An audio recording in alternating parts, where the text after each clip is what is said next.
Hi everybody, welcome to my channel. Today is story time.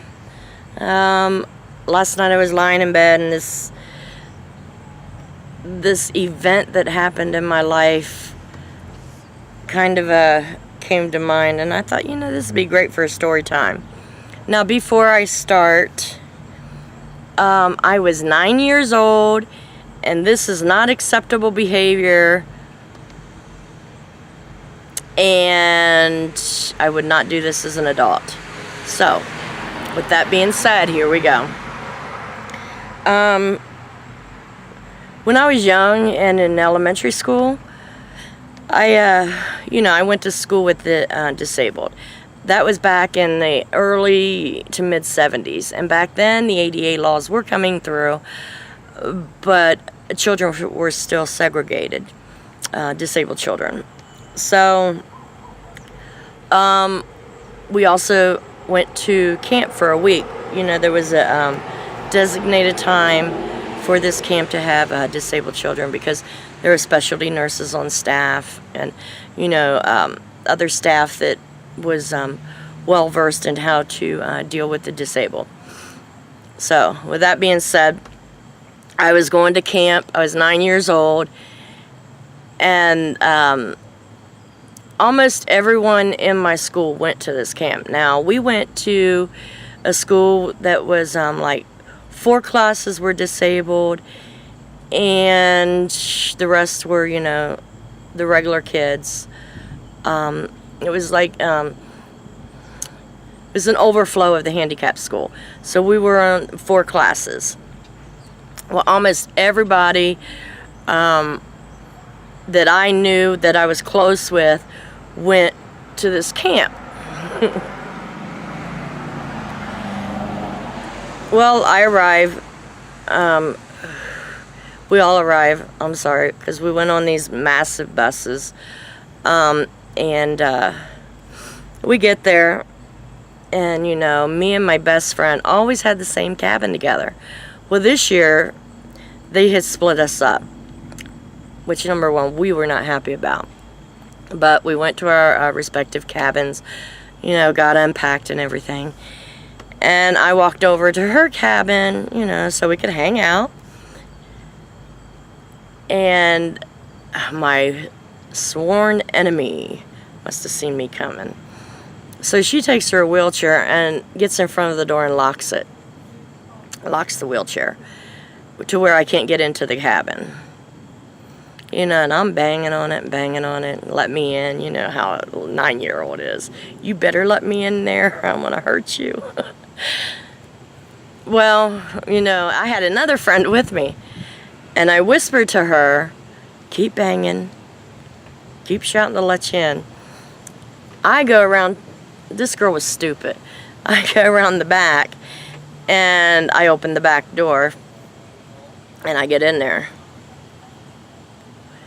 Well, she's scared of me anyway. She always has been. So, I told her, I said, you will regret that. So, me and my friend, days go on. We're just, doing our arts and crafts, having fun, going swimming, taking walks and everything. Now, she went and ran over my toe while we was waiting in the line at the candy store. Now, back then, you could get a lunch bag of candy for 50 cents. I mean, because, all the parents gave us like $5 to get a camp on. So, it's that penny candy, back then. Like, now, what are they called? The Laffy Taffies? Yeah, 15 cents for a big old bar of Laffy Taffy. And, so we, almost every day, we'd come back to our cabin with, a lunch bag of candy. She ran on my frickin' toe, which pissed me off even more. So, she hightails it out of there. This girl could actually go faster than I go now, and she used her arms to move her chair. I don't know how she did it, but she had the strength in them arms.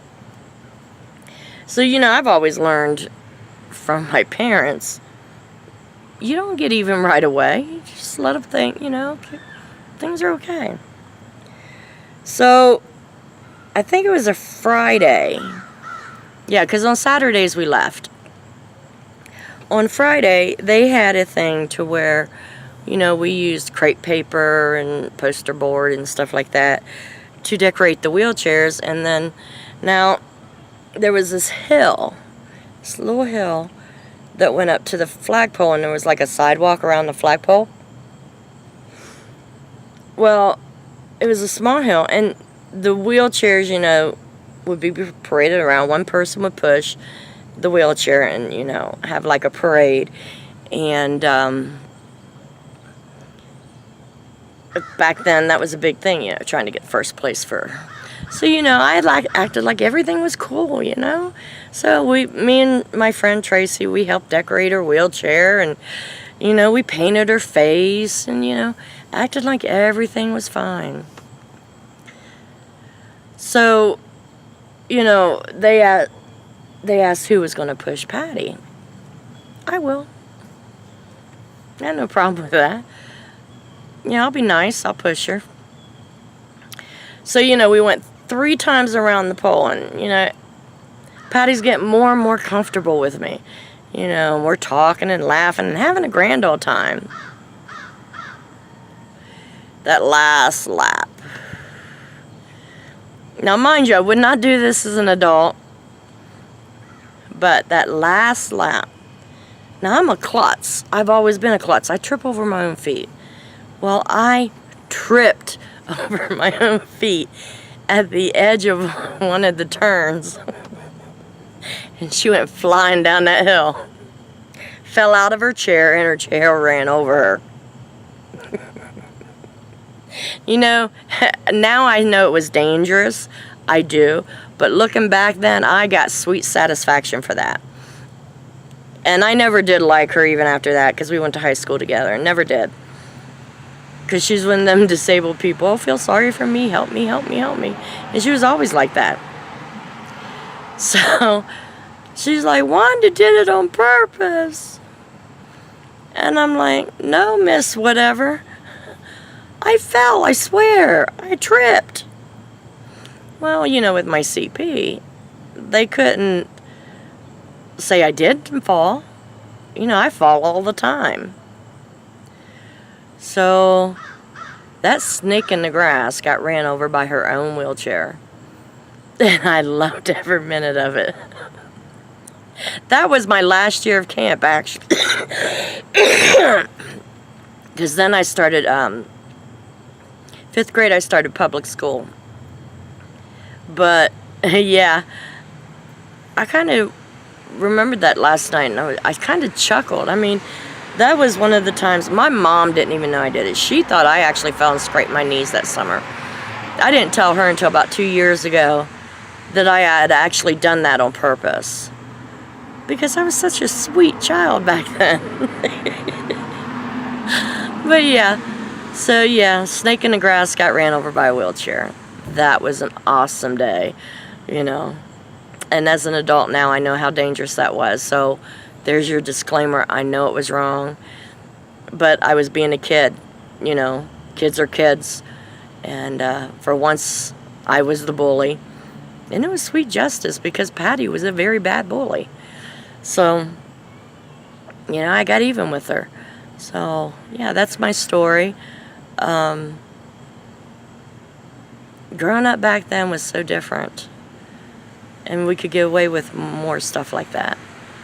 I mean, today I probably would have been hauled off to jail. Nobody would believe me. But back then, yeah, they believed me. Because I was Wanda. I was the good kid. So I will see y'all later. Bye.